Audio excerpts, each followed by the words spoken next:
प्रदीप नामदेव। आचार्य जी के चरणों में सादर नमन। प्रश्न है कि कार्यस्थल पर अपने अधिकारियों के आने पर अत्यंत भय का एहसास होता है। उनके द्वारा पूछे गए प्रश्नों के उत्तर में अपनी उपलब्धि को नियमानुसार दिखाने की कोशिश करता हूँ। वास्तविकता एवं नियमों के बीच के अंतर को समायोजित करने की भयवश कोशिश करता हूँ। तो इसमें प्रश्न क्या है? ये तो आप कर रहे हैं। जो फियर आता है कार्यस्थल पे अधिकारियों और क्या है नौकरी? क्या काम कर रहे हैं? टीचर हैं। ईमानदारी से पढ़ाते हैं? पक्का? तो काहे को डरते हैं? सर जो टीचिंग पार्ट है वो तो उसमें समस्या नहीं है, लेकिन जो बाकी दूसरे जो रूल्स होते हैं, अधिकारी आया जैसे, तो वो अधिकारी अपने को ऐसा नहीं है कि वो अधिकारी की तरह फील होता है। उस समय पूरी मतलब कॉन्शियसनेस आ जाती है एकदम से। ये नहीं है कि एक नॉर्मल है जैसे फ्रेंड हो तो उससे उस तरह से बात कर सकते। नहीं, फ्रेंड भी क्यों मानना है उसको? आपने कुछ करा है, वो उसका निरीक्षण सर्वेक्षण करने आया है, उसे करने दीजिए। आप तो इस बात से मतलब रखिए कि क्या मैंने जो करा वो ईमानदारी से करा। कुछ चीज़ों में तो थोड़ा वापस जाइए, मेरे पहले ही सवाल का जवाब दिए। जो कर रहे हैं उसको पूरे धर्म से कर रहे हैं? हाँ, सम पार्ट उसका कुछ हिस्सा तो पूरा उससे हो रहा है, कुछ में। हाँ, तो बस वही है बात। यहाँ अधिकारियों की नहीं है बात, यहाँ अपने कर्म की है। जो हिस्सा आप जानते हैं कि अभी त्रुटिपूर्ण है उसको ठीक करें। और याद रखिएगा, वो हिस्सा सिर्फ काम का हिस्सा नहीं होगा, वो हिस्सा जीवन का है। आप जैसा व्यवहार अपने काम के साथ करते हो वही आप अपने जीवन के साथ भी करते हो। नहीं, अभी नहीं। ठीक है? जो आदमी काम के साथ बेईमान है वो हर काम के साथ बेईमान होगा। ये बात सुनने में थोड़ी अजीब लगेगी और मन इसका विरोध भी करेगा, क्योंकि मन अक्सर यही कहता है कि मैं काम से समय चुरा करके, मैं काम के साथ बेईमानी करके कहीं और पर वफादारी निभा रहा हूं। आप यही कहते हो ना? तो आदमी कहता है कि नहीं देखो, मैं यहां बेईमान हूं लेकिन वहां पर ईमानदार हूं। ये संभव नहीं है। तो आप जब काम के अपने छिद्रपूर्ण हिस्सों को भरेंगे, वहां जितनी भी त्रुटियां होंगी उनको ठीक करेंगे, तो फिर आपका जो तथाकथित व्यक्तिगत जीवन है, जिसको आप कहते हो कि ये काम से हट करके है, वो भी अपने आप सुधर जाएगा। जानते हो, जो आदमी काम के साथ छल करता है उसकी सबसे बड़ी सज़ा क्या होती है? वो अपने जीवन के साथ छल कर रहा है। वो सोचता है मैं तो काम के साथ छल कर रहा हूँ, जो मेरा नियोक्ता है, जो मेरा मालिक है, मैं तो बस उसके साथ छल कर रहा हूँ। मैं पैसे लिए ले रहा हूँ 1 रुपया और काम कर रहा हूँ 70 पैसे का। उसको ये नहीं समझ में आता कि वो छल नियोक्ता के साथ बाद में कर रहा है, पहले अपने साथ कर रहा है। जो आदमी काम में पूरा नहीं, वो ज़िंदगी में भी अधूरा ही रहेगा। अधिकारियों का खौफ सिर्फ को अगर एज इट इज़ पेश करते हैं तो वो उल्टा नाराज़ होंगे कि ये सब कुछ आप हमारे सामने ऐसे कैसे, उसको सब गोलमाल करके लाइए। आप सभी जगह ऐसा चल रहा है।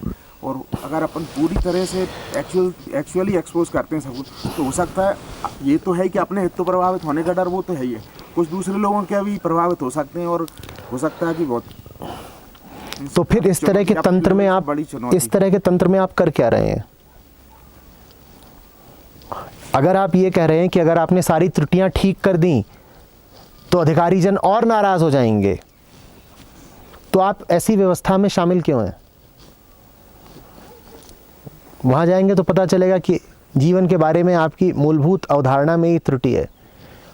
वो अवधारणा ये है कि पेट बड़ी बात है, और पेट चलाए रखने के लिए मन पर कोई भी दाग लग रहा हो, कितना भी डर बर्दाश्त करना पड़ रहा हो, करे जाओ। ये अवधारणा गलत है, इसको हटाइए। अगर आप पाते हो कि आप जिस तंत्र में, जिस व्यवस्था में हो, वो व्यवस्था आपकी ईमानदारी को स्वीकार नहीं करेगी, तो उस व्यवस्था को, या फिर सर पहले ही बाय करने की बजाय पहले एक्सपोज करके देखें। अभी जो फियर लग रहा है कि सब एक्सपोज करेंगे तो ये एक बार उसको कर लो, भी करना कर लो, कर लो, करके फिर ही उसको कर लो, कर लो, डिपार्ट कर लो। बिल्कुल बिल्कुल शुभ विचार है, शुभ विचार है, कर लो। कर लो। लेकिन ये जो स्थिति है कि जिसमें त्रुटियों का बने रहना आवश्यक हो गया है, ये तो आपको कहीं का नहीं छोड़ेगी, ये आपका पूरा जीवन ही खोखला कर देगी। हम अभी थोड़ी देर पहले काम के बारे में बात कर रहे थे कि काम सिर्फ काम नहीं होता, काम जिंदगी होता है। और आपने अगर ऐसी जगह काम पकड़ लिया है जो जगह कह रही है कि बेटा तुम गलत काम करो ही, तो तुमसे सिर्फ ये नहीं कह रही है कि काम गलत करो, वो तुमसे कह रही है जीवन ही गलत जियो। ये तो बड़ा अन्याय हुआ, ये मत स्वीकार करना।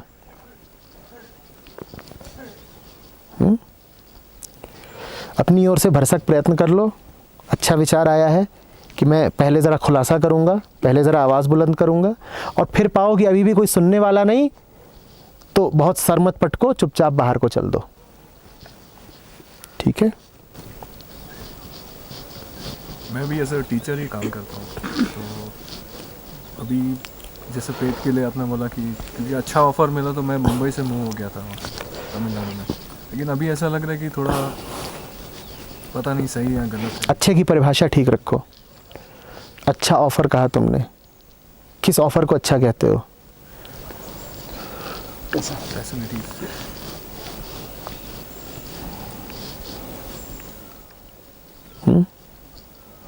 काम को सिर्फ काम की तरह मत देखो,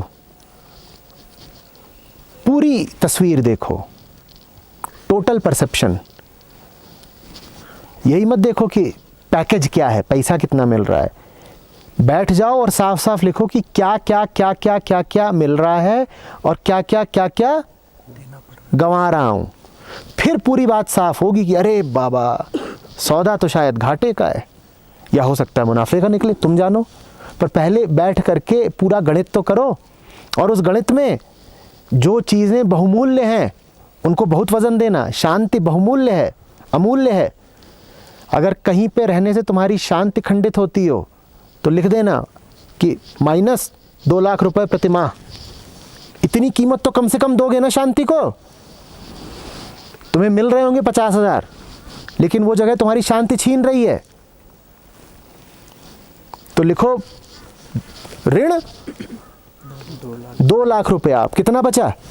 50,000 पाते हो, 2 लाख गंवाते भी तो हो, पर उसका हम कभी हिसाब करते नहीं, क्योंकि वो चीज़ ज़रा दिखाई नहीं देती, अदृश्य है, निराकार है, सूक्ष्म है, पता नहीं चलती। इसी तरीके से कहीं पर होने से अगर तुम्हें बोध मिलता हो, प्रेम मिलता हो, सत्य मिलता हो, तो तुम्हें मिल रहे होंगे 50,000, उसके नीचे लिख देना धन 5 लाख। सत्य को कम से कम इतना तो मूल्य दोगे। वैसे तो अमूल्य है, पर अगर गणित करना ही हो तो कम से कम 5 लाख रुपए महीने की कीमत दोगे उसको कि नहीं दोगे? और मजेदार बात यह है कि जिस जगह पे तुम्हें सत्य मिलता हो वो कॉस्ट टू कंपनी भी नहीं है, क्योंकि तुम्हें देने से उनका कुछ कम नहीं होता। पैसा तो तुम्हें जब वो देते हैं तो तुम्हें 50,000 दिया तो उनका 50,000 घट गया। लेकिन अगर कहीं पर काम करने से तुम्हें सत्य मिलता हो तो तुम्हें मिल भी गया और उसका घटा भी नहीं। तो वो देने वाला ये भी नहीं कह सकता कि देखो साहब इतना ज़्यादा तुम्हें दे देंगे तो औरों को क्या देंगे। यहाँ तो बारिश है, पूरी है, सबको है, जितना लेना चाहे ले। ऐसी जगह जाओ जहाँ बरसता हो, अमूल्य बरसता हो, सत्य बरसता हो, शांति बरसती हो। और ऐसी जगह होंगी ज़रूर, तुम खोजना।